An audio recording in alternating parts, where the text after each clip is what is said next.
더불어민주당 등 야당이 법제사법위원회 전체 회의를 열고 해병대원 특검법을 논의했습니다. 국민의힘은 강제 배정된 상임위 활동에 참여하지 않겠다며 불참했습니다. 더불어민주당이 이번 주까지 원구성을 마쳐야 한다며 나머지 7개 상임위원장의 선출을 연일 압박하고 있습니다. 국민의힘은 자체특위를 가동하며 맞대응에 나섰습니다. 국민의힘이 현행 단일 지도체제를 유지하고 민심 반영 비율을 최대 30%까지 확대하기로 했습니다. 더불어민주당은 당대표 사퇴 시한에 예외를 둘 수 있도록 하는 당원 개정안을 의결했습니다. 정치 현장 바깥의 시각으로 정치권 핵심 이슈를 풀어보는 여의도 정치외전. 야당이 상임위를 단독으로 가동하고 있는 가운데 여당은 당내 특위를 통해 민생을 챙기겠다는 방침입니다. 여당의 특위와 야당의 상임위, 두 개 국회로 갈라진 모습을 국민들은 어떤 시선으로 바라보고 있을지 살펴봅니다.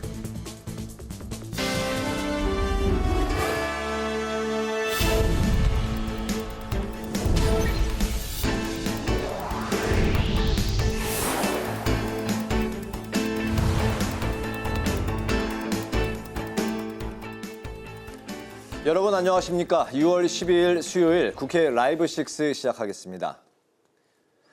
더불어민주당이 상임위를 가동하면서 입법에 속도를 내고 있습니다. 오늘은 법제사법위원회를 열어 당론 1호로 추진 중인 해병대원 특검법 심의에 나섰습니다. 국민의힘은 일방적인 원구성에 반발하며 법사위 전체 회의에 불참했습니다. 김희연 기자가 보도합니다. 여야 원구성 협상에서 쟁점 상임위 중 하나인 법제사법위원회가 첫 회의를 열었습니다. 야당 주도로 열린 전체 회의에서 민주당의 당론 1호 법안인 해병대원 특검법이 상정됐습니다. 야당 의원들은 해병대원 사망 사고의 실체적 진실을 덮기 위한 수사 외압 사건이라며 특검법이 반드시 통과돼야 한다고 주장했습니다. 특히 야당은 수사 외압 의혹의 정점에 대통령이 있다고 주장하며 거부권 행사는 이해충돌 방지 의무 위반이라고 덧붙였습니다. 수사가 대통령 말에 의해서 들어가면 됩니까 안 됩니까? 그건 국정농단이죠. 야당의 단독 원구성에 반발해 의사일정 보이콧 카드를 꺼내든 국민의힘은 회의에 참석하지 않았고 박성재 법무부 장관도 참석하지 않았습니다. 정청래 법사위원장은 행정실로 불출석을 통보한 박 장관에게 유감의 뜻을 밝히고 다음 회의에 출석하도록 출석 요구의 건을 의결했습니다. 국민의힘은 의원총회를 열어 야당의 일방적인 의사일정 진행을 비판하며 대응책을 논의했습니다. 추경호 원내대표는 야당이 독소 조항이 가득 찬 악법들을 통과시키며 입법 폭주를 하고 있다고 지적하고 민생을 지키기 위한 최소한의 방어권을 행사할 수밖에 없다고 강조했습니다.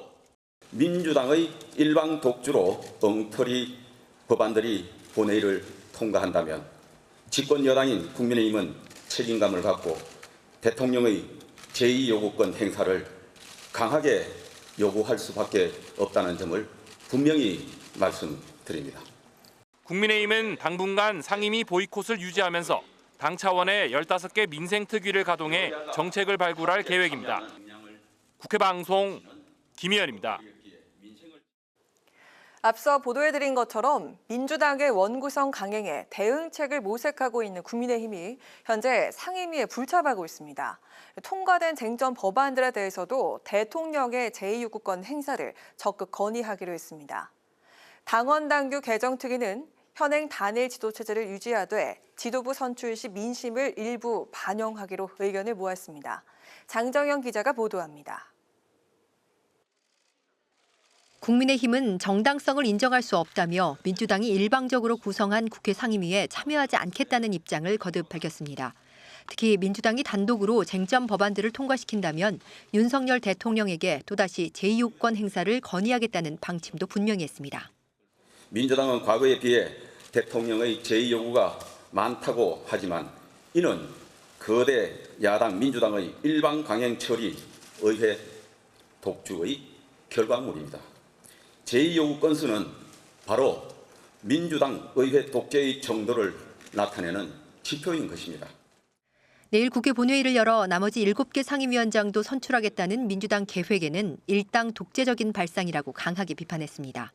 국회 의사 일정은 여야 간의 협의를 통해서 확정하고 진행하는 것이지 각 당의 의총에서 일방적으로 일정을 발표하고 그렇게 하겠다고 하는 것이야말로 정말 일당 독재적인 발상이다.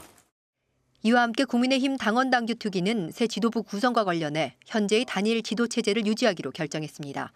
특위는 그동안 집단 지도 체제와 2인 체제 등을 두고 논의해왔지만 새 지도부가 심도 있는 논의로 결정하는 게 타당하다며 이 부분은 개정하지 않기로 했습니다. 당대표 선출 시 100% 당원 투표만 반영됐던 규정은 민심을 반영하기로 최종 결론을 내렸습니다. 다만 일반 국민 여론조사 반영 비율을 20%로 할지 30%로 할지는 결정하지 않고 두 가지 안 모두 내일 비상대책위원회에 올리기로 했습니다. 또 결선 투표제와 당권 대권 분리 규정, 역선택 방지 조항 등도 현행대로 유지했습니다. 당원 당규 개정안은 내일 비대위에서 의결 후 상임 전국위와 전국위원회를 거치면 최종 확정됩니다. 국회 방송 장정은입니다. 더불어민주당은 민생 과제가 산더미인데도 정부 여당이 국민이 준 권력을 제대로 쓰지 않고 있다며 하루빨리 국회를 열자고 촉구했습니다. 이런 가운데 당대표 사퇴 시한 예외를 포함한 당원 당규 개정을 원안대로 추진했습니다. 김동희 기자입니다. 더불어민주당은 민생 경제가 파국인데도 정부와 여당이 국민이 부여한 권력을 쓰지 못하고 제대로 일하고 있지 않다고 강하게 비판했습니다. 먹고 살기 어려워 국민이 세상을 등지고 폐업하는 자영업자가 100만 명에 육박하는데도 정부가 나라 경제를 돌보지 않는다고 지적했습니다. 확실치도 않은 유전에 5천억씩 1조 원씩 퍼볼 돈은 있으면서 동네 골목에 이게 폐업하고 이자 못 내서 카드론 빌리러 다니고 사채업자한테 매달리고 그러다가 가족들 껴안고 죽고 이러는 거 안 보입니까? 이재명 대표는 군장병이 수당도 못 받고 일하는 등 민생 현장은 하루가 급하다며 국방위원회를 비롯해 상임위에서 문제를 빨리 바로잡아야 한다고 강조했습니다. 특히 남은 7개 상임위도 신속히 구성할 것을 원내 지도부에 주문했습니다. 한편 민주당은 당대표와 최고위원이 대통령 선거에 출마할 경우 사퇴 시한에 예외 규정을 두는 당원 당규 조항을 당무위원회에서 의결했습니다. 이 대표가 사퇴 시한 예외 조항을 빼자고 제안하고 일부 당무위원도 제고할 필요가 있다고 의견을 냈지만 원안대로 가결했습니다. 대표가 사실은 거의 공식적으로 2번이나 이렇게 최고위원들께 이제 다시 한번 토론해보자라고 하는 요청을 할 정도로 아주 심도 깊은 토론이 있었기 때문에 토론의 결과에 대해서 그 문제 제기한 당무위원들이 다 수긍을 했다라고 하는 말씀이죠. 또 부정부패 혐의로 기소된 당직자의 직무정지 규정을 폐지하는 당원 개정안과 민주당 귀책 사유로 발생한 재보궐선거에 무공천한다는 조항을 삭제하는 안도 가결했습니다. 국회의장과 원내대표 선거에 권리당원 투표 20%를 반영하는 당원권 강화 조항도 가결됐습니다. 오늘 의결한 당원 개정안은 오는 17일 중앙위원회 의결을 거쳐 최종 확정됩니다. 국회 방송 김동희입니다.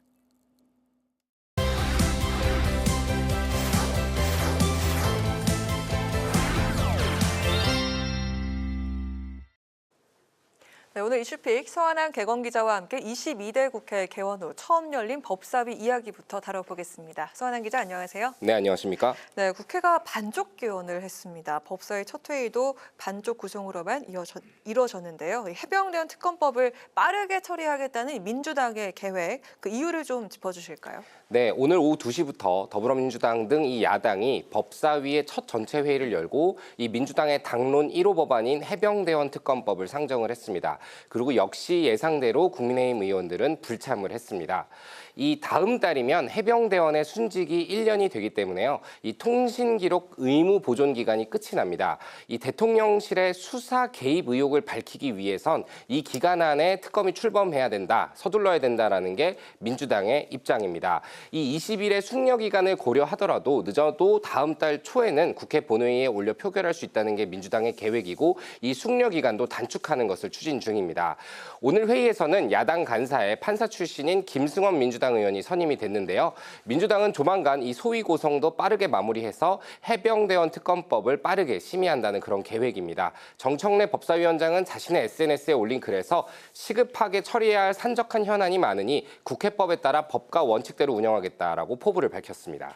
네, 이제 민주당이 법사위를 확보를 했습니다. 이제 패스트트랙 대신에 법사위를 거쳐가는 이 정식 루트를 활용하겠다 이런 전략으로 보이는데, 자 이제 국민의힘에서는 그 대통령 거부권 말고는 별다른 그 대응 전략이 좀 없어 보이는데요, 어떻습니까? 네, 정확히 짚어주신 것 같습니다. 그리고 그 부분이 사실 지금 국민의힘은 물론이고 민주당도 좀 고심을 하는 그런 부분인 것 같습니다. 이 해병대원 특검법이 다시 법사위를 거쳐 본회의를 통과한다 하더라도 지금 분위기로는 윤석열 대통령이 거부권을 다시 행사할 가능성이 높습니다.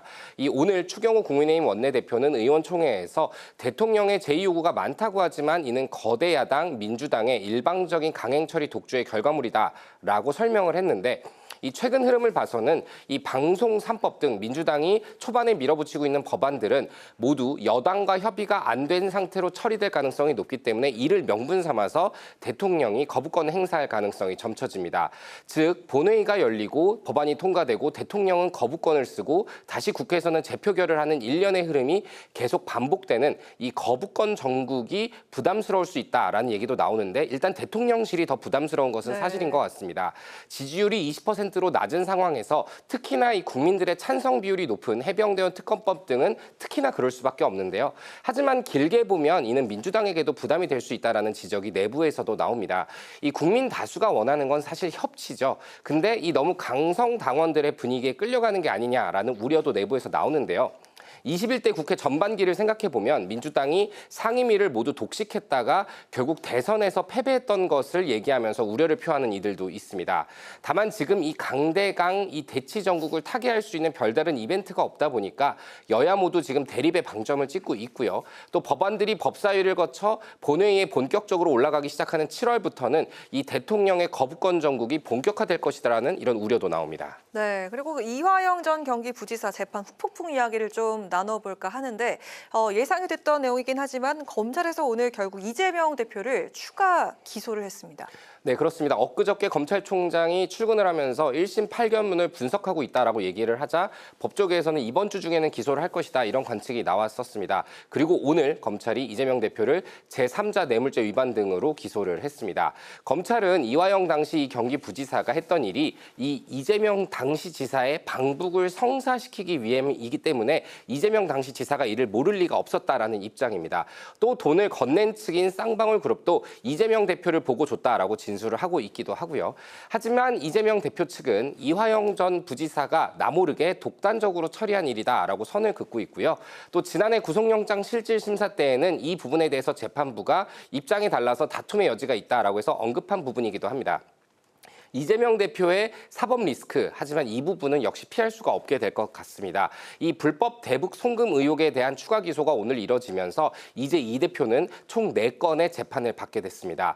현재 이 대표는 이 대장동, 백현동, 성남FC 개발 비리 의혹 사건으로 매주 화요일과 격주 금요일, 또 20대 대선 당시에 공직선거법 위반 혐의로 격주 금요일 재판에 출석을 하고 있습니다. 또 검사 사칭 관련 위증교사 혐의 재판도 한 달에 한 번꼴로 출석을 하고 있는데요. 이번 추가 기소까지 이뤄지면서 이 사건이 비교적 방대한 편이기 때문에 주 1회 이상 재판이 잡힐 가능성이 높기 때문에 이재명 대표가 법원을 찾는 시간이 더 늘어나고 그만큼 이 사법 리스크가 커질 수 있다라는 우려가 나옵니다. 그렇군요. 민주당은 검찰 개혁에 이어서 이제 법원도 개혁을 해야 한다 이런 목소리들이 나오기 시작했습니다. 판사 선출제까지 박찬대 원내대표가 언급을 했습니다. 각종 법안들이 좀 발의가 되거나 또 검토가 이뤄지고 있다고요? 네, 그렇습니다. 제가 일전에 출연을 했을 때 민주당에서 이 불법 송금 사건 관련해서 수원지검 수사팀을 직접 겨눈 이 수사 당시를 수사하겠다고 하는 특검을 발의했다라고 말씀드린 적이 있는데요. 당시에 회유 의혹 등을 수사하는 특검을 제안한 것인데 이 밖에도 검사와 판사를 견제하기 위한 민주당의 법안들이 잇따라 나오고 있습니다.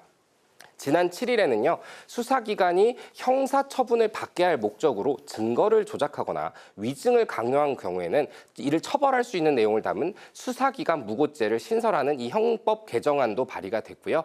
또 법사위 민주당 간사인 김승현 의원은 검사가 회유를 한 의혹이 있을 경우에 법원이 이를 직권 조사하는 것을 의무화하고 또 수사 중인 검사를 바꿔달라고 피의자가 요청할 수 있는 검사 기피죄를 담은 이 법안도 준비 중이라고 합니다. 또 박찬대 원내대표 판사 설출제의 필요성을 거론하기도 했습니다. 네. 이전 부지사에 대한 1심 판결을 비판적으로 다룬 기사를 자신의 SNS에 공유하면서 심판도 선출해야 된다 이렇게 적은 건데요. 이 민주당 강성 당원들 사이에서는 검사나 판사에 대한 탄핵을 민주당이 더 적극적으로 해야 한다 이런 얘기도 나옵니다. 하지만 여권에서는 이 삼권 분립 원칙을 훼손하고 있다라는 우려가 나오죠. 추경호 국민의힘 원내대표는 오늘 의원총회에서 이 민주당 휘하에서 삼권을 무력화시키겠다는 심산으로 광란의 파티를 벌이고 있다라고 강하게 규탄을 했는데요. 이 민주당의 이 같은 법안들도 당연히 검찰총장 출신인 대통령이 거부권을 행사할 가능성이 높아 보입니다. 하지만 이 역시 길게 보면 이재명 대표가 검찰에 의해서 4번째 기소가 되고 난 뒤에 민주당이 검찰이나 법원에 대해서 개혁하는 내용의 발의에 더 힘을 실을 수밖에 없을 것이고요. 또 그럴수록 여권은 반발하고 이에 따른 여야의 강대강 대치는 계속되지 않을까 하는 우려가 좀 듭니다. 네, 오늘 이슈픽은 여기까지 들어보도록 하겠습니다. 오늘 서원한 기자와 함께했습니다. 오늘 말씀 고맙습니다.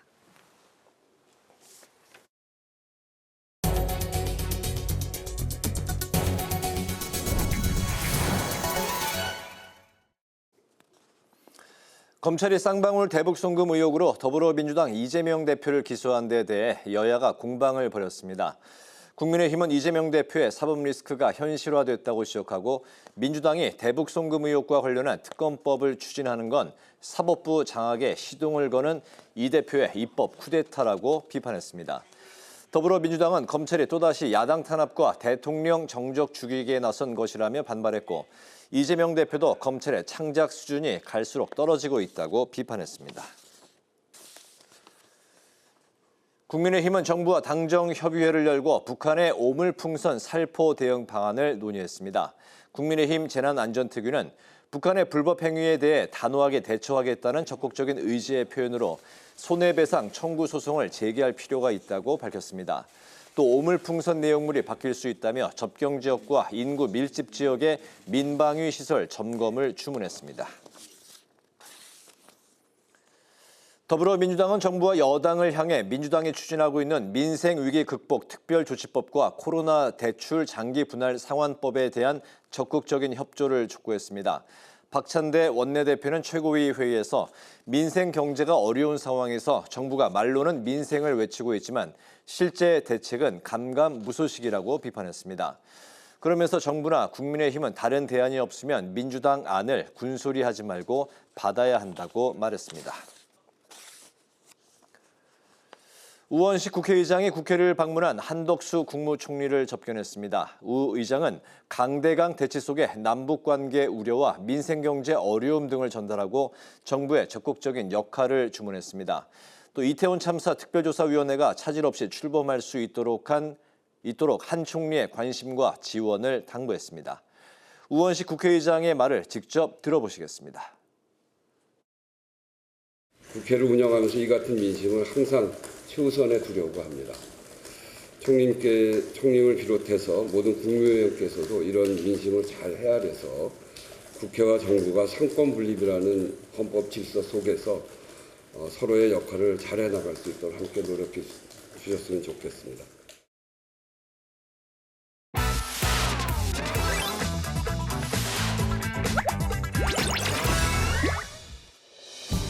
12일 강아랑이 전해주는 정치권의 뜨거운 말말말 강아랑의 정치랑입니다. 오늘 첫 번째 주제는 협조하라 대 반쪽 국회 폭주입니다. 국회 개원과 원구성 과정에서 국회는 반쪽 참여로 시작됐죠. 야권에선 상임위원 배정을 마무리하며 보이콧을 이어가는 국민의힘을 향해 협조하라고 강조했습니다. 상임위원장이 선출된 11개 상임위는 바로 가동을 시작해서 시급한 현안들과 법안을 처리할 수 있도록 하겠습니다. 국민의힘도 원구성 마무리를 위해 적극 협조하길 바랍니다. 18개 상임위 가운데 민주당이 11개 상임위원장을 차지한 상황. 그중 가장 눈에 띄는 곳이 바로 국방위원회입니다. 지난 정부에서 법무부 장관을 지냈던 인물들이 모두 국방위에 배치가 됐기 때문인데요. 이 세 사람 모두 법무부 장관 재직 시절 윤 대통령과 대척점에 서 있었던 공통점을 갖고 있기도 합니다. 조국 대표는 이러한 상황에 대해서 흥미진진하지 않을까 생각한다면서 기대감을 보이기도 했습니다. 보통 국방위 하면 다선 의원들 그리고 중량급 인사들이 많이 가는 곳으로 알려져 있습니다. 때문에 국방위는 대선 주자의 필수 코스란 말도 나오고 있습니다. 실제로 박근혜 전 대통령도 당대표 시절에 국방위원을 한 적이 있고 문재인 전 대통령도 초선 시절에 국방위원을 했었습니다. 또 이재명 대표도 21대 국회에선 국방위에 몸을 담았고요. 유승민 전 의원과 홍준표 지사도 국방위를 거쳤습니다. 또 이번 국회에선 안철수 의원이 국방위를 지원했다고 알려지고 있죠. 이외에도 주요 상임위를 살펴보면요. 초강경 성향의 의원들이 골고루 배치가 되면서 상임위 단계에서부터 강도 높은 대여 공세가 이어질 것이란 전망이 이어지고 있습니다. 이런 가운데 개혁신당을 두고는 실익을 챙겼다는 평가가 나오고 있습니다. 이준석 의원은 과방위에, 천하람 의원은 운영위에 배치가 되면서 만족한다는 입장을 보였습니다. 원래 제가 이재명 대표를 예방했을 때 과방위는 절대 안 된다고 그러셨었는데 그랬었어요? 예, 민주당에서는 그쪽이 가장 핫하다고 하더라고요. 그래서 좀 좋은 것에 배려를 해주신 것 같고 다들. 반면 국민의힘은 반쪽 의장이 만들어낸 반쪽 국회가 폭주를 시작했다며 원구성에 협조하지 않겠다는 뜻을 재차 확인했습니다. 너무 밀어붙이고 있습니다. 예.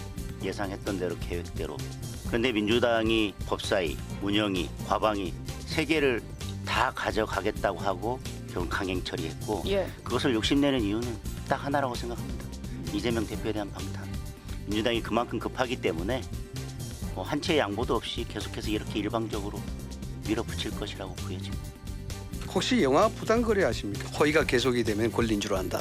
지금 민주당의 행태를 보고 제가 생각이 나는 겁니다. 투표를 해서 표를 줬더니 대한민국 사유화를 한다. 라는 그런 생각 좀 비슷해요. 원구성 협상에 협조하라는 민주당, 반쪽 국회 폭주에 보이콧을 이어가겠다는 국민의힘. 당분간 여야의 강대강 대치는 계속될 것으로 보입니다. 이어서 두 번째 주제는 헌법 84조입니다. 차기 당대표 선출을 위한 국민의힘 전당대회 규칙이 윤곽을 드러내면서 최대 변수인 한동훈 전 비대위원장의 행보에 관심이 쏠리고 있습니다. 한 전 위원장은 이화영 전 경기도 평화부지사의 1심 유죄 판결을 계기로 연일 이재명 대표를 향해 직격 발언을 이어가고 있습니다. 헌법 84조를 언급하며 민주당이 재판을 지연시켜 형사 피고인을 대통령 만들려 한 상황이 아니냐고 꼬집는 등 대통령 당선을 감옥까지 안을 유일한 탈출구로 여기는 게 아니냐면서 비판에 나섰습니다.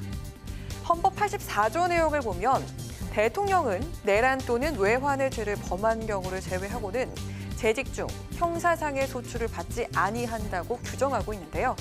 재직 중에 저지른 범죄에 대해선 해석이 명확하지만 재직 전에 수사나 재판이 시작된 범죄에 대해선 헌법학계에서도 해석이 엇갈리고 있는 상황입니다.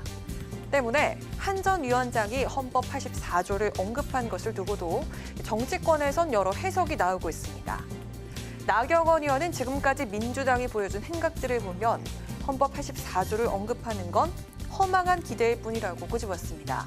곽규택 의원은 재판은 계속 진행될 것이란 의미일 것이라고 말했습니다.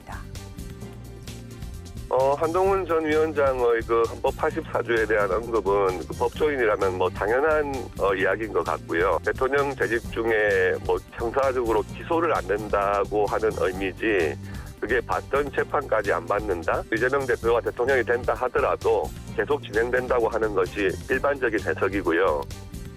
한동훈 위원장이 헌법 84조이기도 하고 SNS에 글을 적었는데 지연된 정의는 정의가 아니다. 이걸 하나 딱 적어주면 아주 합이 딱 맞을 것 같다. 합이 딱 맞아서. 민주당에선 헌법 84조 언급을 하는 건 이미 이재명 대표가 다음 대선에서 당선될 것을 염두에 두고 한 말 아니겠냐며 맞받아쳤습니다. 헌법 84조인가요? 이재명 대통령이라는 거를 전제하에 하는 거예요. 예, 그럼 많은 그렇습니다. 국민들로부터 다음 대통령은 더불어민주당 이재명 대표가 가장 유력하고 되나 보다. 네. 이런 거가 있을 겁니다. 불소추는 소추받지 않는다는 것이니까 윤석열 대통령도 최상병 사건과 관련해서 여기에 대해서 공수처의 수사 대상이 되셔야 마땅하고 거기에 대해서 피하지 말으셔야 되죠. 현직에 있는 대통령께도 그 지점을 명확하게 다시 한번 전달해 주십사 부탁드립니다. 자맹을 이어오던 한 전 위원장, 헌법 84조를 언급하며 정치 현안 메시를 내고 있습니다. 당권 도전을 위한 출마 몸풀기에 나선 것일까요? 한 전 위원장의 행보에 귀추가 주목되고 있습니다. 지금까지 강아랑의 정치랑이었습니다.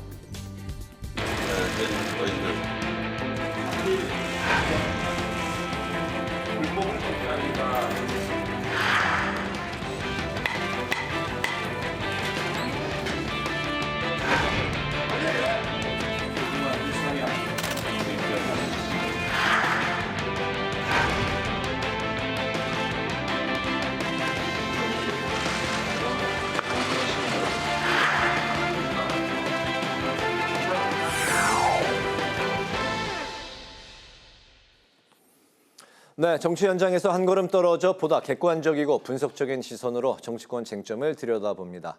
여의도 정치외전 최병천 전 민주연구원 부원장, 정호김 전 새누리당 의원 두 분과 함께하겠습니다. 두 분 어서 오십시오. 반갑습니다. 네, 국회 18개 상임위 중에 아직 7개 상임위원장 자리가 비어 있는데요. 우원식 의장은 주말까지 이제 기다리자고 했는데 민주당은 내일 본회의를 열 계획입니다. 그렇기 때문에 남은 7개 상임위원장 자리를 민주당이 전부 가져갈 것인지, 또 국민의힘은 이제 어떤 대응을 할 것인지 아직까지 이제 뾰족한 그 묘수가 좀 없는 걸로 고심만 거듭되고 있는 걸로 전해지고 있습니다. 국민의힘이 내일 좀 어떤 선택을 할 걸로 보십니까? 글쎄요, 이게 지금 가도 그렇게 실속이 있는 것처럼 인식되지 못하고 또 만약에 4년 전처럼 전부 포기를 하게 된다 해서 그것이 그렇게 큰 명분으로 작동하지도 못하고 그러니까는 이렇게 저렇게 결정을 못하고 지금 있는 것 같은데요. 제 생각으로는 어떤 결정을 하든 지금 그 민주당의 입법 독주를 막을 수 있는 그런 그 시원한 해답은 없을 것 같습니다. 단지 어떤 결정을 하든 국민들에게 명분 있게 설명할 수 있는 것이 어떤 선택인지를 지금 고민하는 것 아닐까 이런 생각이 들고요. 보통 그 국회가 처음 시작될 때 이 원구성에 상당히 많은 그 날짜가 소요되는 것은 맞는데 지금 민주당의 기세로 봐서는 당장 그 본회의를 열어가지고 나머지 7개도 가져갈 기세입니다. 이게 실제로 그렇게 할 생각일 수도 있고요. 아니면은 국민의힘의 선택을 재촉하기 위해서 그럴 수도 있는 것인데 지금 국민의힘으로서는 상당히 뾰족한 그런 대안이 없는 그런 딜레마가 있습니다. 네, 오늘 그 안영환 전 이제 국민의힘 의원은 민주당의 3선 이상의 의원들이 상임위원장 자리를 차지하기 위해서 굉장히 관심도가 높은 상황이다 이렇게 밝혔는데 어떻게 내일 그 본회의를 열고 민주당이 전부 차지하는 그런 분위기로 갈까요? 어떻게 예상하십니까? 내일 당장 한다 안 한다가 좀 장담하기 좀 어려울 것 같고요. 그리고 모든 국회의원은 3선되는 국회의원은 기본적으로 상임위원장 욕심이 있다고 봐야 되죠. 그럼 민주당이든 국힘이든 관계없이 국민의힘이든 관계없이 다만 이제 민주당의 생각은 이제 국민의힘 입장에서는 남은 거를 받기도 좀 뭔가 모양새가 이상해졌다고 봐야 되거든요. 뭔가 이렇게 이거를 좀 뭐랄까 보이콧한다 그럴까요? 이 자체를 인정하지 않는 상태에서 받으면은 이 모양새를 수락해주는 모양새가 되기 때문에 동조하는 모양새처럼 되기 때문에 국민의힘은 이제 끝까지 거부하는 모양새가 될 거고 민주당은 다만 이제 강행할 태세가 상당히 있어 보이는데 민주당 생각은 좀 그런 것 같아요. 최혜병 특검 같은 거라든가 그런 거를 추진하면 어차피 이슈는 바뀌기 마련이다. 그러니까 그냥 쭉 밀어붙여가지고 차라리 국면을 바꿔버리는 게 그러면 다른 이슈로 넘어가니까 또 최혜병 문제는 또 여론의 지지가 일정 정도 있으니까 네. 그냥 이렇게 쭉 밀어붙이고 뭐 상임위 18개를 다 먹는다 하더라도 그냥 국면이 바뀌는 순간 별일 아니다. 이런 생각까지를 좀 하고 있는 게 아닌가 싶습니다. 네네. 말씀하신 대로 오늘 민주당이 법사위를 열고 당론 1호 법안인 해병대원 특검법을 상정을 했습니다. 정청래 위원장이 소위 구성부터 법사위 통과 또 본회의 상정까지 속도전으로 치르겠다는 의지를 보였는데요. 이제 7월 초를 그 시한으로 지금 정한 걸로 전해지고 있습니다. 굉장히 시계가 그렇다면 이제 한 20여일 정도 남은 건데 이렇게 서두르는 이유가 어디에 있을까요? 민주당의 명분은 이제 7월까지 이 특검의 국면으로 가지 않는다면은 네. 지금까지도 상당히 그 수사가 느렸을 뿐만 아니라 지금 통신 기록을 포함해서 7월 달이면은 이것을 계속해서 유지할 수가 없는 네. 어떻게 보면 증거가 없어지는 시한이 7월이다. 그렇기 때문에 공수처에만 이것을 맡기기에는 지금 시간이 부족하다. 더군다나 국민 여론이 지지하고 있다라는 그런 판단을 하고 있기 때문에 네. 그리고 최혜병 특검을 1호 법안으로 가져가면은 아마 상당히 그 명분을 대중적으로 얻을 수 있다라는 계산을 할 겁니다. 네. 그래서 지금 그 7월 초를 시한으로 잡고 속도전을 펴는 것이고요. 지금 국민의힘으로서는 원 구성에 참여하지도 못하고 그렇다고 적극적으로 이것을 지금 그 국회의 차원에서 저지할 수도 없고 그런 상황인 것이죠. 네. 통신 기록 보존 기간이 이제 1년이죠. 1년이면은 거의 이제 뭐 다 돼가고 있는 그런 이제 시점이고 그렇기 때문에 이제 서두르고 있는 이제 큰 원인 중에 뭐 이유 중에 이제 하나로 분석이 되고 있는데 공수처가 뭐 기존의 수사에서 통신 기록에 대한 그런 뭐 수사를 좀 하지 않았을까 그런 얘기도 나오던데요. 근데 이제 원래 특검을 한다는 말 자체가 네. 공수처 수사만으로 만족하지 못하는 걸 논리적으로 전제하고 있는 거죠. 그러니까 공수처가 뭐 나름 열심히 하긴 했을 수 있지만 네. 많이 알려져 있는 것처럼 공수처가 인력과 예산이 너무 적기 때문에 그 공수처가 이 사건만 처리하는 게 아니라 다른 사건도 많이 처리하는 거거든요. 네. 그리고 이제 뭐 이런 일이 벌어질 정도까지 잘 몰라가지고 사이즈를 좀 작게 만들었기 때문에 그래서 실은 이제 특검을 만드는 게 원래 의미가 있는 건데 다만 이제 그 집중적으로 특히 외압 문제가 지금 집중적인 문제이기 때문에 네. 외압이 얼마나 있었고 어떤 식으로 있었는지 근데 그 통화 기록이 7월 말 8월 초에 집중적으로 전개됐기 때문에 아무튼 민주당 입장에서는 특검을 해가지고 이거를 빨리 확보해 놓고 그러면서 가야 된다고 생각을 하고 있는 거죠. 이제 상정이 됐을 경우에 이제 대통령의 또 거부권이 예상이 되지 않습니까? 네. 그렇다면 이제 또 재의결, 재표결로 갈 텐데 그렇다면 그 결과는 좀 이르긴 합니다만 지금 재의결로 가게 되면 네. 지금 오히려 국민의힘의 8명이 변수라고 제가 몇 번을 말씀드렸잖아요. 네. 개혁신당도 그렇고 또 조국 혁신당이라든지 민주당은 이거 이제 찬성할 것이다. 근데 8표를 더 확보해야 됩니다. 국민의힘의 그 8표가 이제 변수가 되는데 네. 지난주에 갤럽 여론조사가 공표되지 않았습니다. 그러니까 이번 주에 이제 대통령 지지도라든지 네. 지금 당 상황에 대해서 대충 가늠이 될 것이고요. 또 재의결할 시점에 당시 그 시점에서의 정치 상황도 상당히 변수가 될 것 같습니다. 네. 그런데다가 국민의힘은 지금 7월 23일에 당 대표를 지금 거든요. 그렇기 때문에 그런 상황에서 과연 재의결에서 소위 8명이 어떤 선택을 할 것인지 그중에 몇 명은 이미 재의결을 한다면 자신은 찬성표를 던지겠다고 했지만 실제로 그 찬성표를 던지는 사람보다 오히려 지금 그 회색지대에 있는 사람의 몇 표가 네. 상당히 중요한 관건이 될 수도 있을 것 같습니다. 재표결 시 8표의 이탈표가 나올 수 있을까요? 어떻게 보세요? 좀 뭐 아직은 이른 얘기긴 한 것 네. 같은데요. 다만 변수는 하나 그런 것 같아요. 오히려 지금 이제 국회 선진화법에 의하면 11개월 정도 걸리는 건데 네. 법사위에서 점핑하고 본회의에서 점핑하고 이렇게 하면은 180일 안에 하는 게 가능해지거든요. 네. 그래서 실은 이렇게 민주당이 상임위를 독식하는 모양새를 보여주고 그리고 실제로 이 11대 7에서 18개 다 먹을 가능성이 있는 거거든요. 네. 그런 과정이 뭔가 국민의힘의 회색 지도에 있는 사람들이 보기에도 네. 뭔가 민주당이 좀 너무한다라는 생각이 들 수 있을 것 같아요. 그래서 이제 실제로 표결이 되면은 찍겠다고 말한 사람이 여러 명 있긴 하지만 이렇게 민주당이 뭔가 밀어붙이는 모습, 뭔가 내지는 무리하는 모습을 네. 보여주면 그 사람들도 뭔가 가운데에서 낑기면서 약간 샌드위치 신세가 되면서 야 민주당이 이렇게 하는데도 내가 이걸 찬성해야 돼? 라는 어떤 절차나 그 과정이 너무 거칠기 때문에 네. 그런 점이 제가 보기엔 또 하나의 변수로 좀 고민에 빠지지 않을까라는 생각이 좀 듭니다. 네네. 그때 갈 때쯤에 이제 그 분위기를 그렇죠. 좀 또 타서 기존에 이제 찬성 입장을 보였었던 국민의힘 의원이라도 그렇죠. 또 입장의 번복 변화가 있을 수 있다. 그렇죠. 그리고 뭐 변수가 이게, 있을 수 있다. 이게 뭐 핑계거리가 될 수도 있고 뭐 변심일 수도 있지만 네. 아무튼 그게 분명히 변수로 작용할 소진이 있어 보입니다. 네. 야당의 입법 속도전에 여당이 특위 가동으로 응수를 했습니다. 15개 특위로 민생을 챙기겠다는 입장인데요. 국회 이제 상임위 대신에 특위를 통한 시행령 개정으로 입법 과제를 이제 추진하겠다는 그런 전략으로 맞서고 있습니다.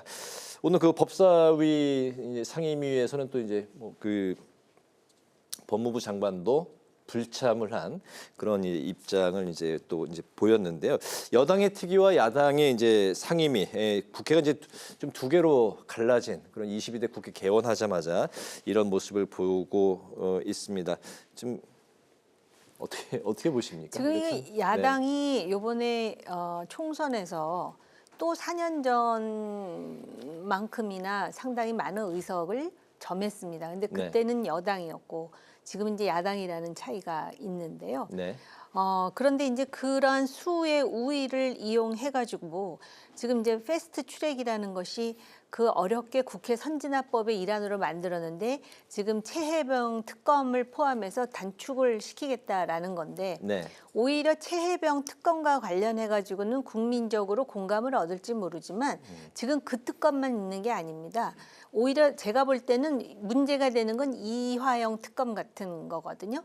그러니까는 요번에 재판에 1심 결과가 나왔음에도 불구하고 네. 그 대북 송금과 관련해 가지고 이재명 대표는 상관없고 오히려 쌍방울의 주가 조작과 연루가 되는 것처럼 그리고 그러한 그 상황이 나올 때 이화영에 대한 검찰의 회유가 있었다라는 식으로 지금 특검을 하겠다 그러면서 그걸 지금 속도전을 밀어붙이려고 그러는데 네. 그런 것들은 상당히 역풍을 받을 가능성이 있다라고 보여지고요. 네. 또 여야 합의 없이 이제 상임위 열고 또 이제 시행령 정치를 어떤 식으로든 막겠다라는 거거든요. 그 검수완박 때문에 사실은 그 윤석열 정부 쪽에서는 궁여지책으로 시행령 국정운행을 안 할 수가 없었는데 네. 요걸 지금 막기 위해서 또 입법부의 권한을 최대한 지금 활용하겠다라는 것인데 시행령이라고 하는 거는 행정부의 고유 권한입니다. 네. 그렇기 때문에 어떤 면에서는 삼권 분립에 저해가 되는 그러한 그 행동을 하는 것이거든요. 이런 차원에서 볼 때 민심 역풍은 반드시 불 텐데요. 이 민심의 역풍이라는 것도 상대적입니다. 역풍의 전제는 행정부나 여당이 정상적으로 가동되고 있다라는 전제에서 야당이 그렇게 하면 역풍을 부는데 네. 예를 든다면 지금 굉장히 민감한 사안이 최혜병 사안도 있고 또 무슨 뭐 여사 얘기도 계속 나오고 계속 정쟁을 벌이면서 서로 상호 반응을 지금 보이고 있지 않습니까?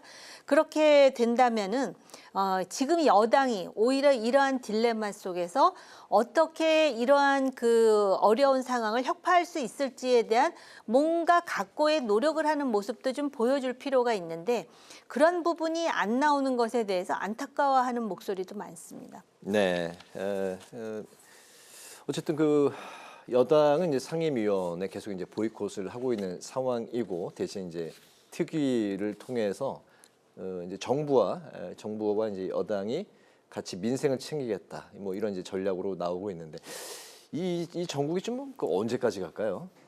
지금 하는 뭐랄까 이렇게 모양새나 약간 그 정말 그걸 보면 서로 그냥 이렇게 똑같은 짓만 한다 그럴까요? 근데 네. 저는 지금 추경호 원내대표나 뭐 윤석열 대통령이나 그다음에 이제 이후에 뭐 전당대회가 어떨지 모르겠지만 국민의힘이 대응을 좀 매우 잘못하고 있는 것 같아요. 왜냐하면 국회라는 공간은 쪽수 싸움이거든요. 국회라는 공간 게임의 룰 자체가. 그런데 집권 여당과 야당의 가장 큰 차이점은 행정부를 갖고 있다는 거예요. 네.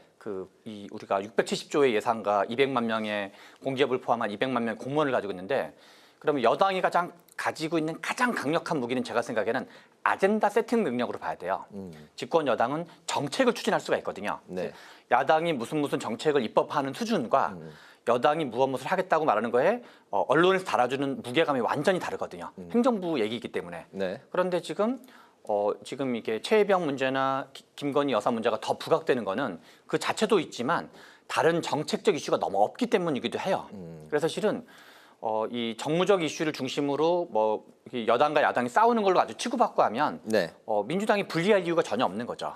그럼 이걸 만회하려면 집권 여당은 뭔가 아젠다에 대한 전열을 재정비해서 그거를 드라이브를 딱 걸 때 마치 민주당이 최혜병 문제를 제기하면 독주 문제 이런 거는 이슈가 바뀐다고 생각하는 것처럼 네. 거꾸로 국민들로부터 박수 받을 수 있는 정책을 해야 되는데 대통령이 지금 윤석열 정부가 들어서 가지고 개고기 금지법 통과시킨 거 말고 아젠다를 주도한다는 느낌이 드는 게 기억나는 게 거의 하나도 없어요. 네. 그리고 3대 개혁을 연금개혁, 노동개혁, 교육개혁을 내겠다는데 저도 정책에 관심 많은 사람이지만 그래서 교육개혁을 어떻게 한다는 건지 노동개혁을 어떻게 한다는 게 연상되는 게 없거든요.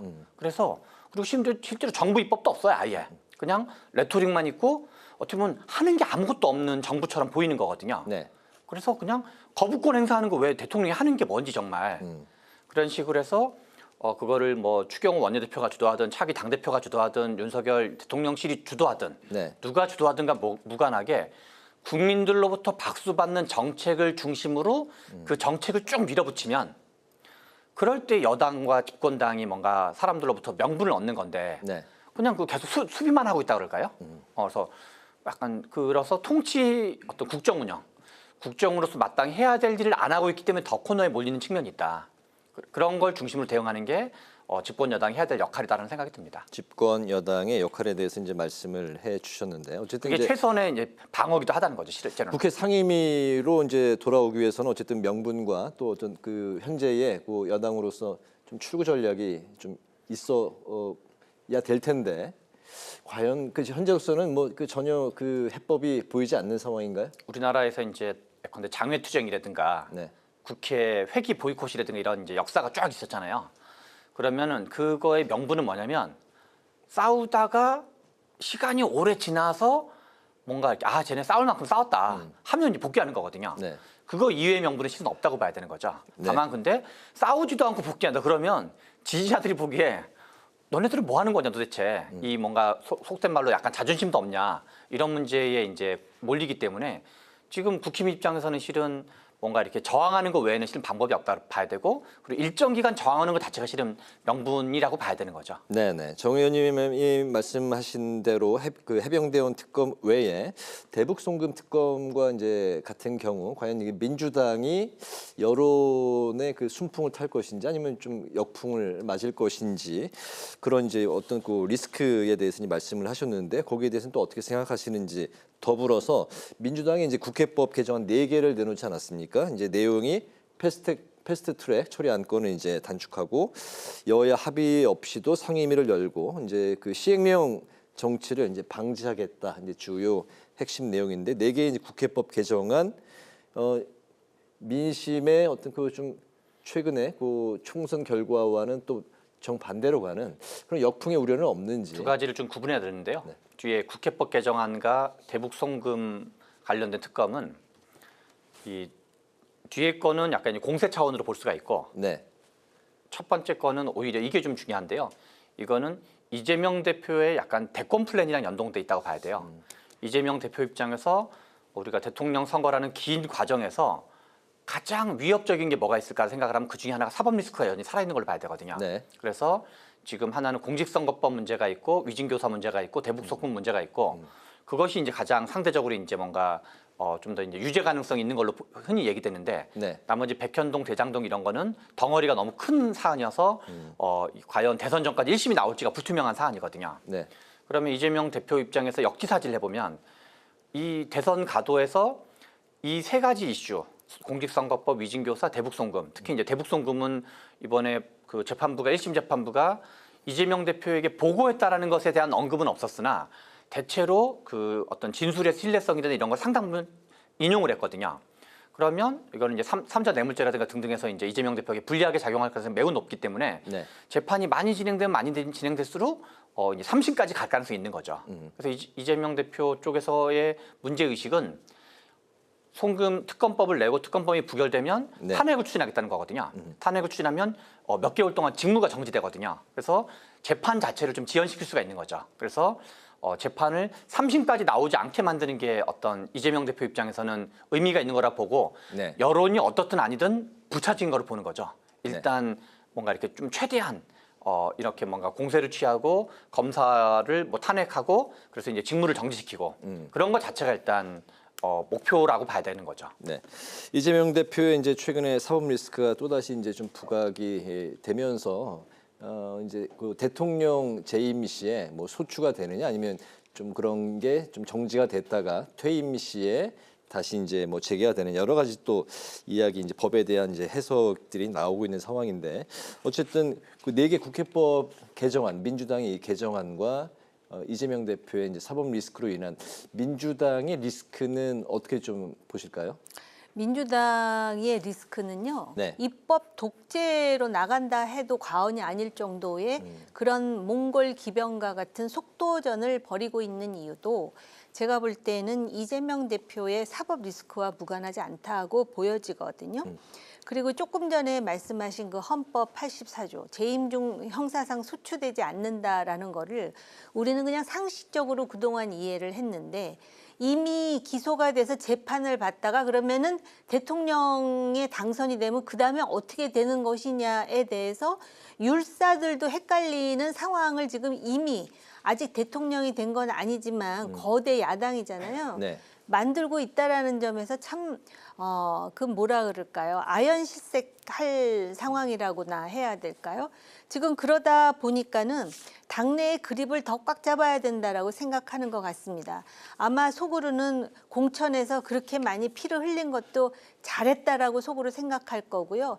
그동안에 그렇게 많은 방탄을 했음에도 불구하고 또 재판 결과가 이렇게 나온 것에 대해서 굉장한 위기의식을 느낄 거고요. 그런데 이런 상황에서도 민주당 내 중진 중에 당을 이런 식으로 집중하면 안 되고 중요한 선택에 있어서 당원의 그 목소리를 반영하는 것 자체가 잘못됐다라고 말하는 그 목소리가 있다라는 것이 여전히 민주당에게 아주 가는 신락 같은 희망을 주는 부분인 것 같아요. 그래서 친명 중진하고는 몇몇 의원들, 김영진, 정성호 의원, 그리고 지금 경기지사라든지 네. 이런 분들이 그거에 대해서 수박이라는 그런 비난을 감내하면서 지금 얘기를 하고 있거든요. 그렇기 때문에 지금은 이렇게 막 그 친명을 중심으로 해서 전위대처럼 나가면서 마치 또 지금 그 국민의 힘을 제압하는 것처럼 보이지만 이 상황이 그들이 의도한 대로 그대로 가진 않을 것이라는 거고요. 네. 국민의힘의 문제는 뭐냐 하면은 지금 막 싸우고 있다 그러셨잖아요. 최 원장께서. 근데 싸우는 것도 아니에요. 이건 그냥 보이콧이에요. 뭔가 이런 상황이라면 싸워야죠. 근데 민주당을 상대로 싸움이 안 되면 여론전이라도 보여야 되는 겁니다. 네. 예를 든다면 시행령에 대해서 이렇게 손을 대려고 하는 것, 그다음에 패스트 트랙에 대해서 이렇게 손을 대려고 하는 것, 그다음에 상임위를 독식하려고 하는 것, 특히 그 운영위하고 법제사법위원회 이런 것에 대해서 아니 지금 여기 국회 방송도 있고요. 얼마나 많은 방송 채널이 있습니까? 그런데 하나도 얘기하지 않고 국민들도 얘기할 수 있는 성토성 발언에 더해서 아무것도 안 하고 있는 거잖아요. 그러면 그거를 누가 알겠어요? 더군다나 특위를 지금 만들었다 그러는데 특위가 뭐냐면 민주당과 같이 하는 특위가 아니에요. 자기들만 앉아갖고 하는 특위에 누가 관심 있고 누가 주목을 하겠습니까? 그런 차원에서 제가 볼 때는 야당도 아니고 야당이라면 이렇게 하다 슬그머니 국회에 들어갈 수도 있어요.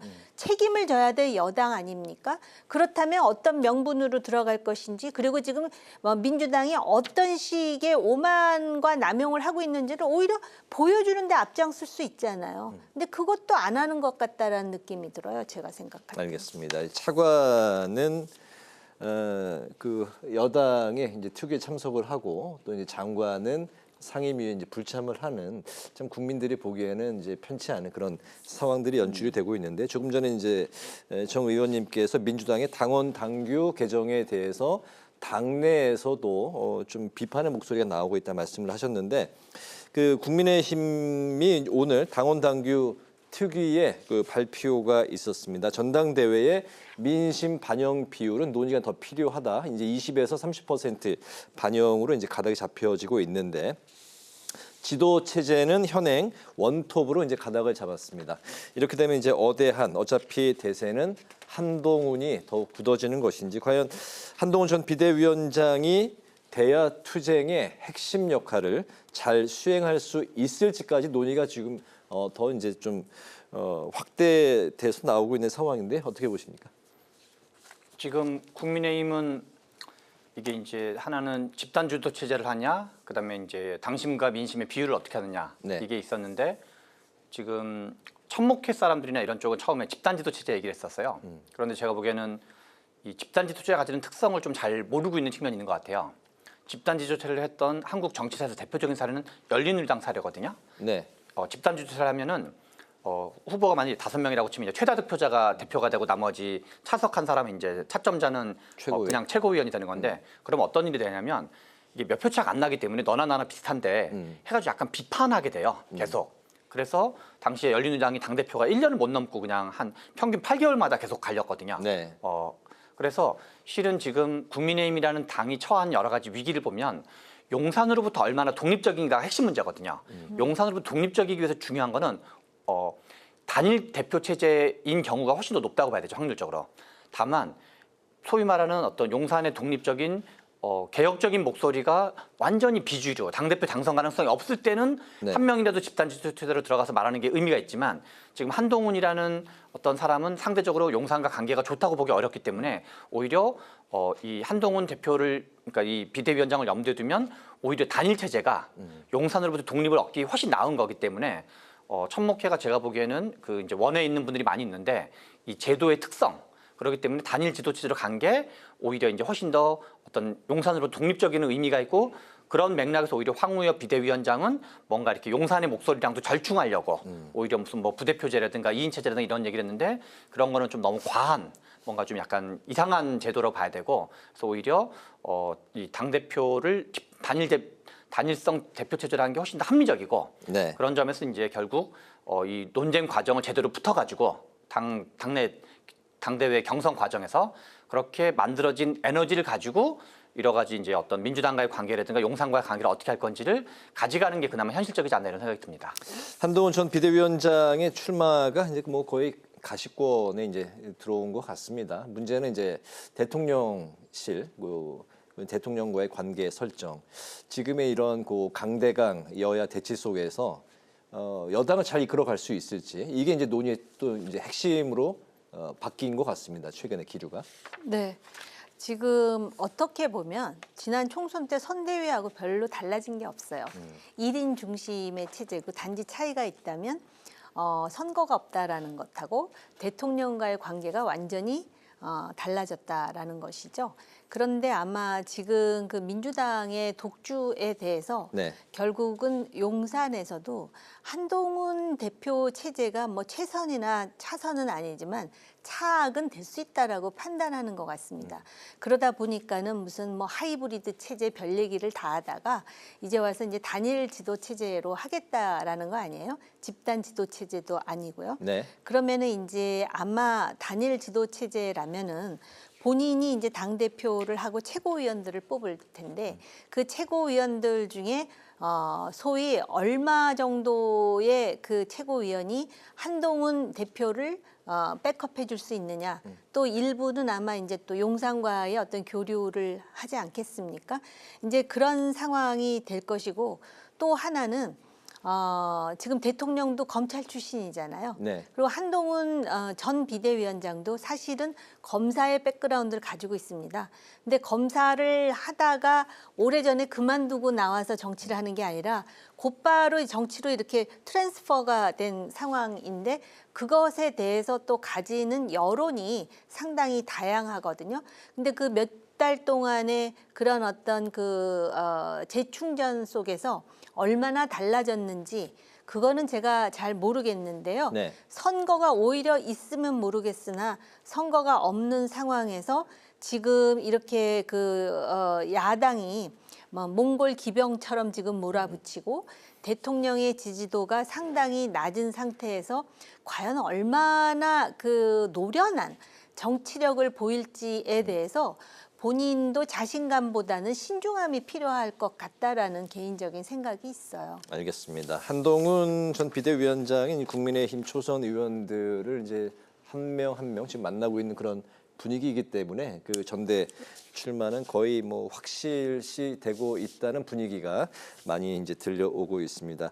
이재명 민주당 대표가 몽골 기병처럼 세게 계속 전진하라 뭐 이렇게 이제 이야기를 했다고 하는데 과연 그런 속에서 국민의힘 전대위를 통한 만약에 한동훈 전 비대위원장이 등장을 한다면 과연 여야 대치가 또 어떻게 전개가 될지 최근에 정치권의 가장 큰 관전 포인트가 아닐까 싶습니다. 오늘 여의도 정치회전 이제 마칠 시간이 됐는데요. 지금까지 최병천 전 민주연구원 부원장, 정우김 전 새누리당 의원 두 분과 함께했습니다. 오늘 말씀 잘 들었습니다. 고맙습니다. 네, 오늘 국회 라이브 식스도 여기서 마치겠습니다. 시청해주신 여러분 고맙습니다.